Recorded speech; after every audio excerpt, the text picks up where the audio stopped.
नमस्कार, अपना उत्तराखंड में आप सबका स्वागत है। मैं हूं आपके साथ प्रीति सिंह। चलिए बुलेटिन की शुरुआत करते हैं। खबर लक्सर से है, जहां पर हरिद्वार एसएसपी सेंथिल अबुदई कृष्ण राज एस ने खनापुर थाने का निरीक्षण किया है, जहां पर उन्होंने सबसे पहले थाना कार्यालय, बंदीगृह, मालखाना, शस्त्र कारागृह सहित में कई जगहों का निरीक्षण किया। साथ ही कोतवाली में मुकदमा से संबंधित खड़े वाहनों का शीघ्र निस्तारण करने के निर्देश भी दिए गए। एसएसपी ने निरीक्षण के दौरान साफ सफाई देखकर जमकर प्रशंसा करी और साथ ही क्षेत्र के चौकीदारों की समस्याओं को भी ध्यान से सुना।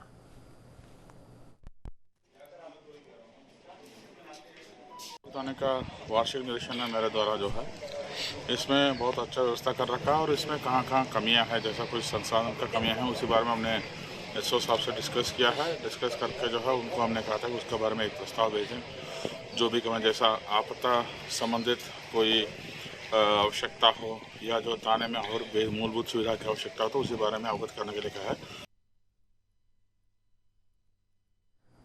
उत्तराखंड सरकार से बातचीत के बाद में ऊर्जा संगठनों ने हड़ताल को वापस ले लिया है। ऊर्जा निगम के संयुक्त संघर्ष मोर्चा के पदाधिकारियों ने हड़ताल वापस लेने का ऐलान कर दिया। ऊर्जा मंत्री हरक सिंह रावत की अध्यक्षता में संयुक्त संघर्ष मोर्चा के पदाधिकारियों के साथ महत्वपूर्ण बैठक हुई है, जिसमें फैसला लिया गया कि 1 महीने के अंदर संयुक्त संघर्ष मोर्चा की मांगों को पूरा कर लिया जाएगा। वहीं पर ऊर्जा मंत्री के आश्वासन के बाद में संगठनों ने हड़ताल वापस ले ली है। इससे पहले सोमवार को कर्मचारियों के ऊर्जा सचिव सौजन्या और साथ ही मुख्य सचिव सुखबीर सिंह संधू से भी बातचीत हुई थी, लेकिन ये बातचीत बेनतीजा रही। ने कहा कि 15 दिन के अंदर उन मांगों को, जो होने लायक मांगे हैं, वो प्रबंधन निदेशक के स्तर पर, ऊर्जा सचिव के स्तर पर, जो मंत्री के स्तर पर, ऊर्जा मंत्री के रूप में जो मांगे इनके हमारे विभाग के स्तर पर हैं, हम उनको 15 दिन के अंदर पूरा करेंगे। बाकी जो जिसमें कैबिनेट में जाना है, वित्त का परामर्श चाहिए, उनके लिए हमने 1 महीने का समय मांगा है और हम समय रहते हुए इन सारी चीज़ों का समाधान निकालेंगे। जो नहीं कर पाएंगे हम माफ़ी मांग लेंगे, इनसे समझाएंगे कि भाई ये चीज़ इसलिए आपकी नहीं हो। तो आपको बता दें, देहरादून से बड़ी खबर आपको बता रहे हैं। जिस तरीके से अभी राज्य सरकार की ओर से कुछ घंटे पहले ये फैसला लिया गया है कि अगले 6 महीने तक किसी भी विभाग की ओर से कोई भी हड़ताल का ऐलान नहीं किया जाएगा, और उसी के मद्देनजर जिस तरीके से सफाई कर्मचारी और बिजली विभाग के कर्मचारी 2 दिन पहले से हड़ताल कर रहे थे, उन्होंने भी अपनी हड़ताल यहां पर वापस ले ली है। कहा जा रहा है कि ऊर्जा मंत्री हरक सिंह रावत की ओर से एक महत्वपूर्ण बैठक का आयोजन किया गया और इस दौरान इस बैठक में यह फैसला लिया गया कि अगले 6 महीने तक किसी भी विभाग की ओर से कोई प्रदर्शन या कोई हड़ताल पर नहीं जाएगा। हालांकि यहां पर तमाम कर्मचारी जो मौजूद थे उनसे बातचीत की गई है। उन लोगों को ऊर्जा मंत्री की ओर से यह आश्वासन दिया गया है कि अगले 2-3 दिनों में उनकी जो भी जायज मांगे हैं उन्हें सुना जाएगा, उन्हें पूरा किया जाएगा और जो मांगे पूरी नहीं की जा सकती उनका भी कुछ ना कुछ समाधान यहां पर निकाला जाएगा। लेकिन फिलहाल के लिए तमाम संगठनों की ओर से हड़ताल वापस लेने की बात यहां पर मंत्री की ओर से की गई है और तमाम जो संगठन थे उनकी ओर से इस बात को लेकर सहमति भी जताई गई है। उन लोगों ने यही कहा है कि वाकई ही मंत्री से बात हुई है और मंत्री ने हमें आश्वासन दिया है कि जो भी हमारी जायज मांगे होगी उन मांगों को पूरा किया जाएगा। 1 महीने के अंदर उन मांगों को पूरा करने की बात कही गई है। तो इसी बात को लेकर तमाम जो बिजली विभाग के कर्मचारी थे, जो सफाई कर्मचारी थे, पिछले 2-3 दिनों से लगातार जो हड़ताल पर चल रहे थे, फिलहाल उन्होंने अपनी हड़ताल समाप्त कर लिया। आपको ये भी बता दें कि इस हड़ताल की वजह से आमजन को काफी परेशानी का सामना करना पड़ रहा था, क्योंकि सफाई कर्मचारी हड़ताल पर चले गए थे तो जगह जगह पर गंदगी के ढेर दिखाई दे रहे थे। बिजली विभाग के कर्मचारी हड़ताल पर चले गए थे, जिसकी वजह से बिजली कटौती हो रही थी, तो लोगों को काफी परेशानी का सामना करना पड़ा।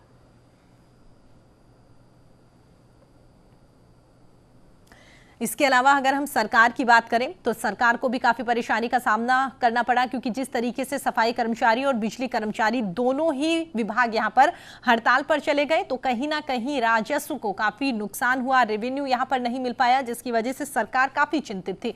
और कहीं ना कहीं इस पूरे मामले को कह सकते हैं कि आगामी विधानसभा चुनाव से जोड़कर भी देख सकते हैं, क्योंकि एक ओर जहां पर सीएम पुष्कर सिंह धामी लगातार दिन रात मेहनत कर रहे हैं, नई नई स्कीम यहां पर आमजन के लिए वो लागू करते हुए नजर आ रहे रहे हैं। आज भी कैबिनेट की बैठक हुई थी। इस बैठक में भी उनकी ओर से 11 प्रस्ताव पर मोहर लगाई गई है। आने वाले दिनों में और भी अच्छे कामकाज करने की बात उनकी ओर से कही गई है। तो कह सकते हैं कि एक और सरकार जहां अच्छा काम करने की लगातार कोशिश कर रही है और उसी बीच में इस तरह की खबरें अगर निकलकर सामने आती है कि वाकई ही कुछ वर्ग सरकार से नाराज चल रहा है, तो सरकार की गलत छवि बनती है। उसी को लेकर कह सकते हैं कि यहां पर सरकार ने फैसला लिया कि अगले 6 महीने तक कोई भी विभाग हड़ताल नहीं करेगा। चलिए आगे बढ़ते हैं। तो आपको बता दें, इसी खबर पर हमारे साथ बातचीत करने के लिए हमारे सहयोगी विशाल हमारे साथ जुड़ गए हैं। विशाल, एक तरफ कह सकते हैं कि सरकार दिन रात मेहनत करके यहां पर आमजन की सुविधाओं के लिए लगातार कोशिश कर रही है, फैसले यहां पर ले रही है। आज की बात करें तो कैबिनेट की बैठक में प्रस्ताव यहां पर पारित किए गए हैं। दूसरी ओर कह सकते हैं कि विभाग यहां पर प्रदर्शन करते हुए दिखाई दे रहे हैं। कहीं ना कहीं सरकार की इमेज नेगेटिव बन रही थी। यही एक बड़ी वजह मान सकते हैं कि सरकार ने यहां पर हड़ताल खत्म करने के लिए कहा है और आश्वासन दिया है कि अगले 1 महीने में आपकी तमाम बातें मान ली जाएगी। विशाल, बिल्कुल प्रीति, देखिए जिस तरह से ये लगातार हड़ताल करते हुए ऊर्जा कर्मचारी दिखाई दे रहे थे, तो ऐसे में देखिए ऊर्जा मंत्री आज इनके पास पहुंचे। उन्होंने कहा कि आज हम बात करेंगे और इनकी जो मांगे थी, क्योंकि देखिए 14 मांगे जो है वो इनकी, उसको लेकर के वो ये लगातार अपना धरना प्रदर्शन और विरोध करते हुए नजर आ रहे थे और लगातार ये सरकार को चेताने का काम कर रहे थे कि हमारी जो लंबित मांगे हैं उनको पूरा किया जाए। तो ऐसे में देखिए हरक सिंह रावत और यूपीसीएल के जो एमडी हैं दीपक रावत, वो इनके पास पहुंचे। तमाम जो इनकी मांगे थी उनको लेकर के सरकार ने आश्वासन दिया है, क्योंकि देखिए ऊर्जा मंत्री ने भी साफ तौर से कहा है कि हमने अभी चार्ज लिया है ऊर्जा विभाग में भी और एमडी ने भी अभी चार्ज लिया है ऊर्जा विभाग में। तो कम से कम हमें 15 दिन का समय ऐसा चाहिए जिसमें हम ये सब चीजें को मॉनिटरिंग कर सकें और लगभग 1 महीने के अंदर जो भी आप लोगों की मांगे होंगी उनको हम बखूबी पूरा करेंगे और जल्द से जल्द जो आपकी समस्याएं हैं उनका हम समाधान करेंगे। तो ऐसे में देखिए बड़ा आश्वासन दिया है और इसके बाद जो है ऊर्जा विभाग के जो तमाम अधिकारी थे उन्होंने सरकार की बात मानते हुए अपना जो धरना प्रदर्शन था उसको समाप्त कर दिया है और सरकार के साथ आने की बात जो है वो कहती है। और ऐसे में देखिए अगर इसका दूसरा पहलू देखा जाए तो सरकार ने एक नोटिफिकेशन भी जारी कर दिया है जिसमें कि हड़ताल पर नहीं जा भी नहीं सकेंगे, क्योंकि अगर ऐसा करेंगे तो अब इनके खिलाफ भी केस दर्ज किए जाएंगे। लेकिन हालांकि पहले ही वो जो है सरकार की बात मान चुके हैं और सरकार ने भी आश्वासन दिया है कि उनकी जो सभी लगभग मांगे हैं उनको पूरा कर दिया जाएगा जल्द से जल्द। बिल्कुल विशाल, और कहीं ना कहीं कह सकते हैं, देखिए यहाँ पर 1 महीने की बात सरकार की ओर से कही गई है कि 1 महीने के अंदर ही तमाम मांगे यहाँ पर मान ली जाएगी। कह सकते हैं कि दोनों लोगों को नुकसान हो रहा था। एक और आमजन जब था उसे काफी परेशानी का सामना करना पड़ रहा था, सफाई नहीं हो रही थी, बिजली नहीं आने की वजह से वो काफी परेशान थे। दूसरे और सरकार का भी काफी नेगेटिव छवि यहाँ पर बनती हुई दिखाई दे रही थी कि सरकार कुछ संगठनों की बातें तो सुनती है, कुछ संगठन जो है वो सड़क पर बैठे हुए हैं। कह सकते हैं कि दोनों बातें यहाँ पर पूर्ति होती हुई नजर आ रही है। आमजन भी परेशान नहीं होगा, सरकार की छवि भी अच्छी बनती हुई दिखाई देगी और जो लोग यहां पर प्रदर्शन कर रहे थे उन्हें भी आश्वासन दिया गया है कि उनकी बातें भी मान ली जाएगी। बिल्कुल प्रीति, साफ तौर से ये देखा जा सकता था, क्योंकि देखिए जिस तरह से आंदोलन करने की जो चेतावनी थी वो लगातार ये दे चुके थे और जिस तरह से धरना प्रदर्शन कर रहे थे, सड़कों पर उतर करके अपना जो प्रदर्शन था वो जाहिर कर रहे थे बिजली विभाग के जो कर्मचारी थे। तो ऐसे में देखिए सरकार का भी लॉस हो रहा था, क्योंकि सरकार की बड़ी किरकिरी हो रही थी। लगातार जो दूसरे विपक्षी दल हैं वो भी लगातार खुल करके सामने आ रहे थे, इनको सपोर्ट करते हुए नजर आ रहे थे। और ऐसे में देखिए 2022 बहुत दूर नहीं है सरकार के लिहाज से, क्योंकि सरकार को भी ये चाहिए कि 2022 में अपनी बेहतर परफॉर्मेंस दे। तो ऐसे में देखिए कर्मचारियों को साथ लेकर के चलना बड़ा जरूरी था, क्योंकि तमाम ऐसे विभाग हैं जो कि ऐसी पैठ रखते हैं और लगातार, क्योंकि उनके घर परिवार के या फिर इतने बड़ी संख्या में जो लोग हैं जो कैडरी पूरी बनती है, तो कहीं ना कहीं उसका असर जो है वो चुनाव में हो सकता था। और देखिए जिस तरह से आज खुद हरक सिंह रावत जो कि ऊर्जा मंत्री है वो वहां पर पहुंचे, उनसे बातचीत की, उनको समझाया और उनकी बात जो है वो मानने को तैयार हो गए। हालांकि अभी 1 महीने का वक्त दिया है, 1 महीने में क्या कुछ होता है वो तो देखिए स्थिति बाद में ही पता चलेगी। लेकिन अभी हाल ही में आश्वासन फिलहाल के लिए दे दिया है। ठीक है, अब आगे देखते हैं। चलिए विशाल, हमारे साथ जुड़ने के लिए, बातचीत करने के लिए और तमाम जानकारी हमारे साथ साझा करने के लिए आपका बहुत बहुत धन्यवाद।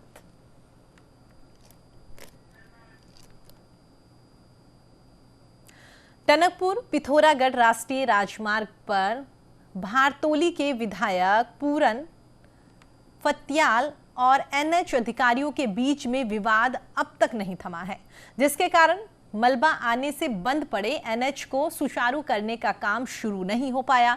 वहीं पर अब इसको लेकर कांग्रेस कार्यकर्ताओं ने भी डीएम को ज्ञापन दिया है और हाईवे को जल्द खुलवाने की मांग करी है। वहीं पर डीएम का यह कहना है कि विवाद के बाद में हल निकाला जा रहा है, जल्द ही हाईवे खोल दिया जाएगा। आपको बता दें कि विधायक फत्याल पर 25 जुलाई को एनएच अधिकारियों के साथ मारपीट का आरोप है। हालांकि विधायक इन आरोपों से साफ इनकार करते हैं।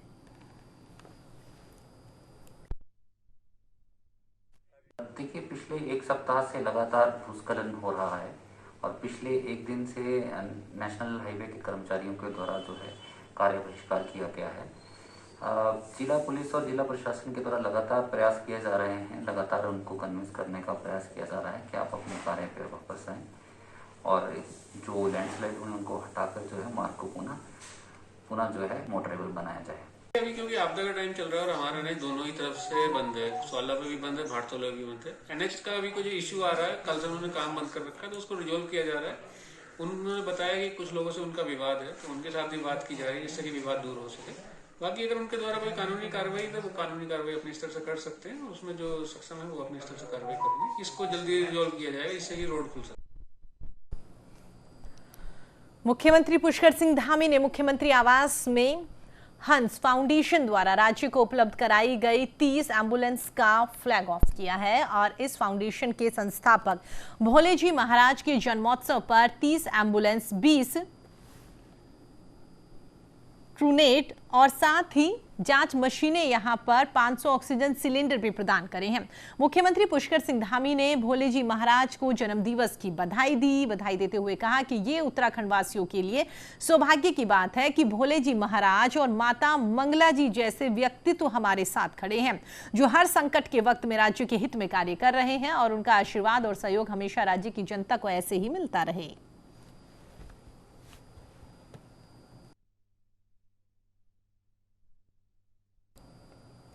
लक्सर कृषि उत्पादन मंडी समिति के पूर्व चेयरमैन चौधरी भीम सिंह और बीजेपी के खानपुर मंडल के अनुसूचित मोर्चा के मंडल अध्यक्ष ईश्वर पाल सिंह ने संयुक्त रूप से प्रेस वार्ता करी। इस दौरान उन्होंने बसपा समेत अन्य विपक्षी पार्टियों पर जमकर निशाना साधा। उन्होंने कहा कि कोरोना काल में नेताओं ने क्षेत्र के लोगों की सुध तक नहीं ली और अब चुनाव आते ही बरसाती मेंढक की तरह बाहर निकलते हुए दिखाई दे रहे हैं।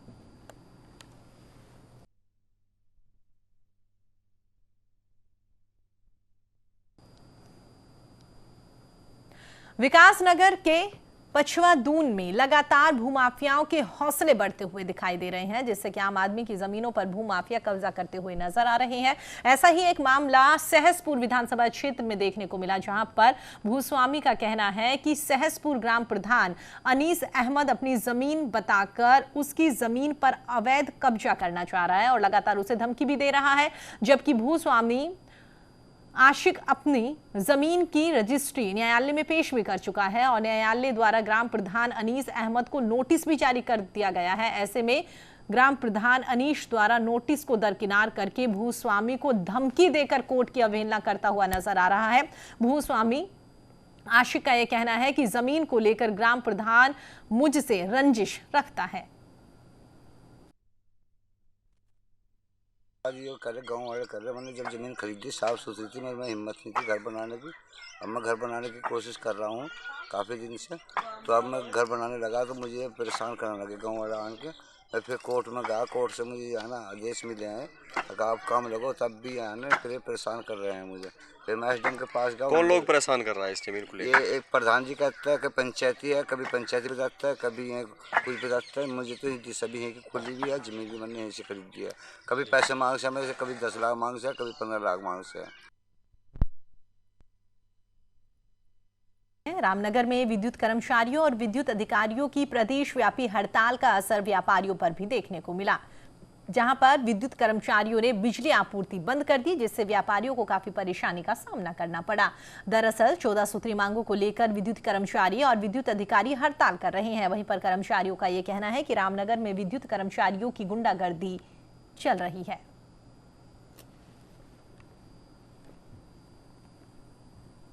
आज हमें पता लगा कि बिजली दफ्तर की हड़ताल के कारण 12 बजे से हमारे बाजार क्षेत्र की मुख्य बाजार क्षेत्र की लाइट लगभग 11-12 बजे से बंद थी।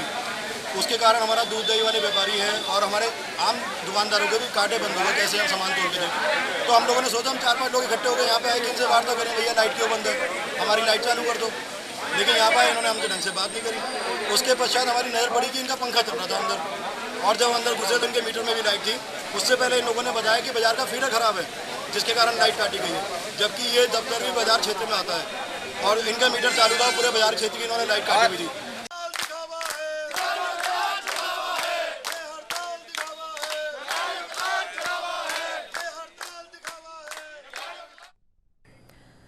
प्रदेश में मौसम के बिगड़ते मिजाज और लगातार हो रही बरसात के मद्देनजर हल्द्वानी सिटी मजिस्ट्रेट ने सभी संवेदनशील इलाकों का निरीक्षण किया।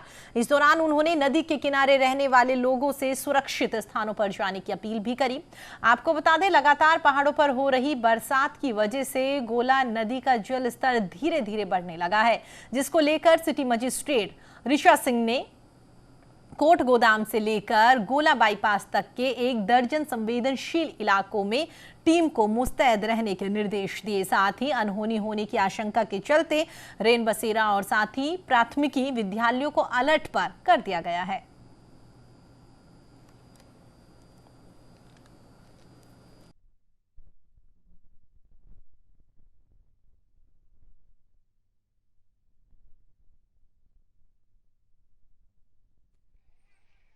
पटवारी हैं और तहसीलदार के माध्यम से उन सभी को, जो गांववासी हैं जो नदी के किनारे बसे हुए हैं, उनको लगातार अलर्ट किया जाता है और जब भी पानी आने की सूचना होती है उनको पूर्व में भी अवगत करा दिया जाता है कि बारिश काल में नदी पार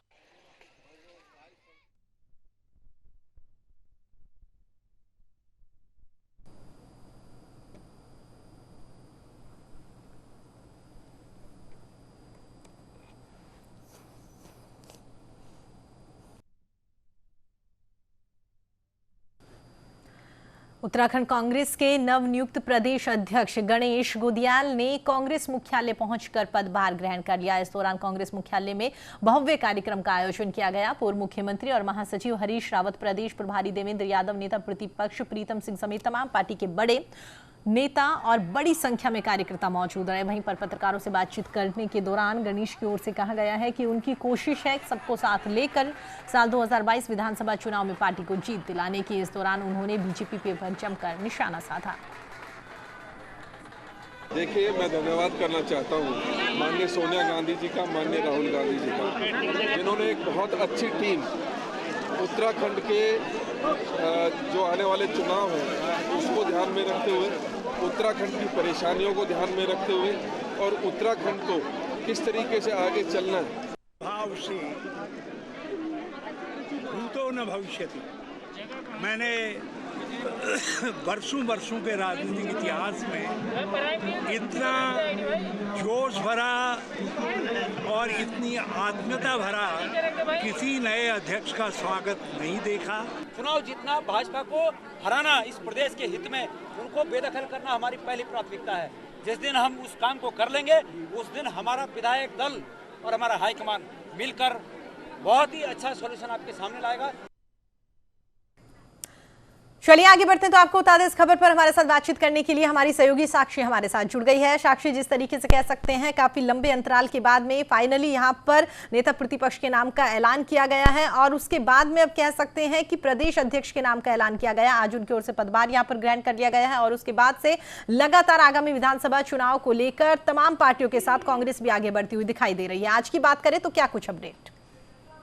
बिल्कुल प्रीति, देखिए जिस तरीके से लंबा इंतजार जो है किसी ने करा नेता प्रतिपक्ष के और जिस तरीके से अटकलें लग रही थी नए अध्यक्ष के, तो उनके नामों को लेकर अब जो है नाम सामने आ गए हैं। तो कहीं ना कहीं जिस तरीके की रणनीति जो है कांग्रेस ने बनाई है, देख सकते हैं कि साफ तौर पे उनके जो अध्यक्ष हैं वो युवा चेहरे हैं और मुख्यमंत्री पुष्कर सिंह धामी भी युवा चेहरे हैं। तो दोनों युवा चेहरों पे कहीं ना कहीं खेल रही है राजनीति उत्तराखंड की। देख सकते हैं किस तरीके से जो है कांग्रेस ने भी दांवपेच खेले हैं और कांग्रेस ने ये बात साफ तौर पे कही है कि नए प्रदेश अध्यक्ष जो बने हैं उनकी नेतृत्व में जो है ये बात ध्यान में रखी जाएगी कि इस तरीके से जो है 2022 का चुनाव तो जीतना ही है, लेकिन साथ में जो दो कुंभे की अटकलें जो है कांग्रेस पे लगती हैं उसको भी कहीं ना कहीं कम करना है। तो कह सकते हैं कि एक बड़ी चुनौती जो है कहीं ना कहीं कांग्रेस के सामने भी है और अब देखने वाली बात यह होगी कि राजनीति जो है उत्तराखंड की क्या राजरंग दिखाती है। जी चलिए साक्षी, हमारे साथ जुड़ने के लिए और तमाम जानकारी हमारे साथ साझा करने के लिए आपका बहुत बहुत धन्यवाद।